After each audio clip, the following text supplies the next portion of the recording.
Olá, meu nome é Simone Bramante e vim aqui hoje falar a respeito de PPP, Perfil Profissiográfico Previdenciário.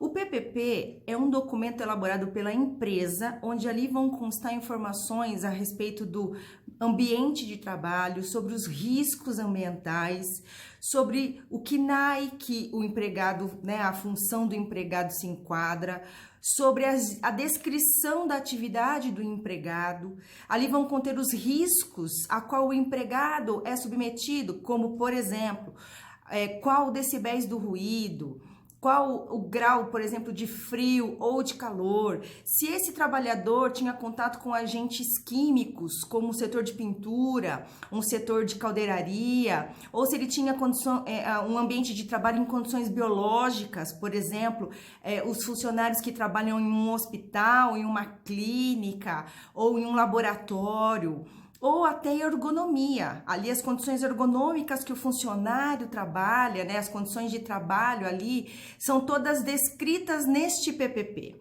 Este PPP é um documento unilateral que é fornecido pela empresa e a empresa se baseia no LTCAT para que ela possa elaborar esse documento. Esse documento passou a ser obrigatório a partir do dia 1 de 2004, trazido pela IN do INSS de 2003. Então, esse documento, ele é um documento que a empresa é obrigada a emitir para o funcionário que trabalha nesses riscos de ambiental ou para qualquer outro funcionário que solicite esse documento na empresa, no RH da empresa.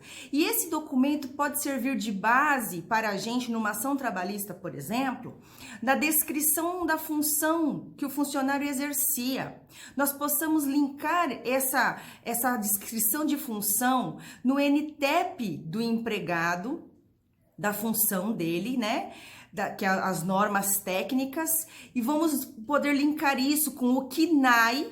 E se esse empregado tiver alguma doença, alguma lesão, algum quadro ali, a gente linka com o CID.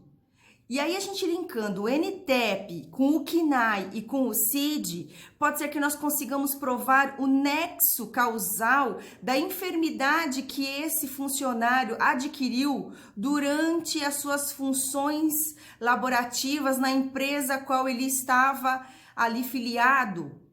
Numa ação trabalhista, numa ação acidentária, numa ação de responsabilidade civil ou alguma coisa nesse sentido. Então, nós podemos linkar NTEP com KNAI e CID. O PPP também serve, tem um campo nele que diz qual é o certificado, o número do certificado de autenticidade do EPI fornecido. Então, lá vai ter o EPI e o EPC. Todos esses equipamentos, eles têm um CA, que é um número de autenticidade, e isso vem descrito no PPP.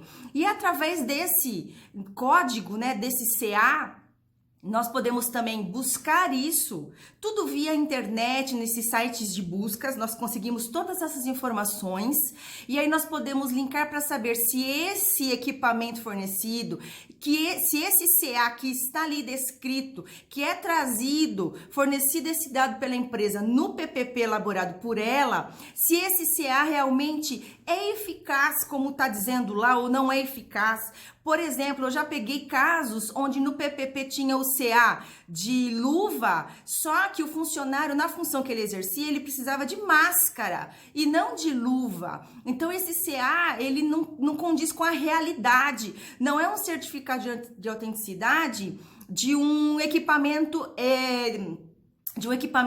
um EPI apropriado para o tipo de função que esse funcionário estava exercendo.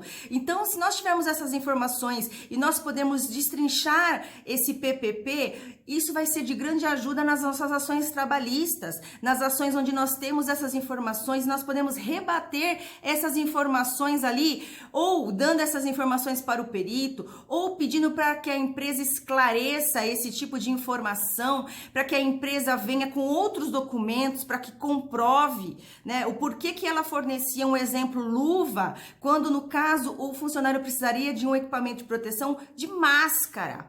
ou um capacete, o que for. Então, nós podemos confrontar essas informações numa futura ação trabalhista e aí nós podemos ter outros meios, outros requisitos para se provar tanto o nexo causal da enfermidade, do acidente que esse funcionário veio a ter. E este PPP também é muito utilizado para os casos de aposentadoria, não só aposentadoria especial, mas nós podemos converter este tempo especial comprovado no PPP, nós podemos aumentar o tempo de aposentadoria comum deste funcionário e assim ele terá que trabalhar menos tempo para poder cumprir os requisitos trazidos pelas aposentadorias. Então, mesmo que a gente não consiga uma aposentadoria especial, é possível a conversão deste tempo. E quem vai me provar que o funcionário tinha esse tempo especial ou não, que trabalhava nesses ambientes? O PPP. O PPP é um dos documentos mais aceitos pelo INSS para se comprovar isso. Então, numa aposentadoria ou até para, de repente, fazer um cálculo para saber se esse funcionário tem direito à reintegração ou não, porque ele estaria numa estabilidade para a sua aposentadoria, o PPP serve também para que a gente faça esse cálculo e de repente esse funcionário esteja numa estabilidade e com isso a gente conseguiria a reintegração dele para as empresas. Então é um documento de extrema importância e eu dou uma dica, um conselho para os advogados trabalhistas. Peçam este documento nas reclamações trabalhistas que vocês ajuizarem. Então, abra um tópico ali nas ações, nas reclamações trabalhistas e falam que você quer que a empresa forneça o PPP na data da demissão deste funcionário. Então peçam, começam a pedir, tenham esse hábito de pedir isso nas ações iniciais, nas petições iniciais de vocês, para que a empresa forneça o PPP. Até porque muitas empresas, depois de um tempo, elas existem, mas daqui 10 anos pode ser que elas não existam mais, ou que elas foram absorvidas por outras empresas e a gente não acha mais essas empresas. Então, fica dificultoso a gente pedir este documento posterior para o funcionário, quando, por exemplo, ele estiver perto da sua aposentadoria ou precisando deste documento para a sua aposentadoria. Se nós pedirmos isso nas ações trabalhistas, ou o funcionário pedir isso já na sua saída das empresas, ele já vai ter esse documento em mão. Mesmo que a empresa feche, que a empresa se mude ou que ela seja fundida com uma outra empresa, ele já tem esse documento em mãos da data da demissão dele. Então, esse documento vai ser válido, ele vai conseguir ainda usar esse documento para fins previdenciários e para fim trabalhista, se assim for o caso. Então, é um documento de extrema importância. Então, é a dica que eu deixo para vocês. Eu espero ter ajudado e sucesso para todos aí nas ações de vocês.